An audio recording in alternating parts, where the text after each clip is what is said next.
Assalomu alaykum.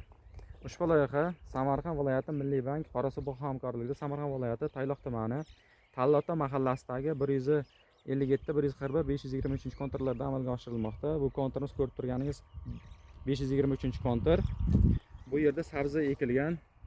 Maydonning bo'yi va eni 267 metrga 289 metr. Gektarning hajmi 4 gektari 30 sotiq. Bu Tallotadagi ikinchi kontrimiz 141-kontr. Jami 2 gektar 41 sotiqdan iborat.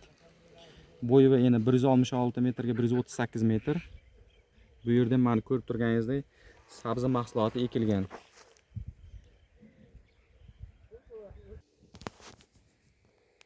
Bu kontrimiz 3-kontrimiz Tallotadagi 157-kontr. Jami gektar 3 gektar 30 sotiqdan iborat. Bu yerdagi bo'yi va eni 80 metrga 420 metr. Bu yerdagi ekinlar zamonaviy usullar bilan parvarishlanmoqda. Hozirda ekinlar tayyor bo'lish jarayonida, hosillar kattarib qolgan. Ekinlarda yetishtirish jarayoni 90 kun davom etadi jami kuni.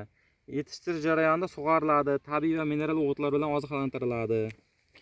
Ushbu loyihaga 15 ta dehqon xo'jaliklari biriktirilgan. Har bir dehqon xo'jalik uchun o'rtacha 66 sotiqdan yer maydon to'g'ri keladi. Loyihani samarali amalga oshirish uchun lider tadbirkor Akmal Toshpo'latovich fermer xo'jaligi biriktirilgan. Ushbu loyiha bo'yicha har bir gektardan 30 tonna, jami 300 tonna hosil olish rejalashtirilgan. Mazkur ekin yig'ishtirib olingandan so'ng ikkinchi ekinga ham yuqori daromadli ekin turini ekish orqali yer egalarining daromadlarini yanada oshirib boriladi. Tallotadagi bu 3 ta kontrimiz jami 10 gektar tashkil qilmoqda. Hammasi sabzi mana yaxshi ekilgan, chiqgan.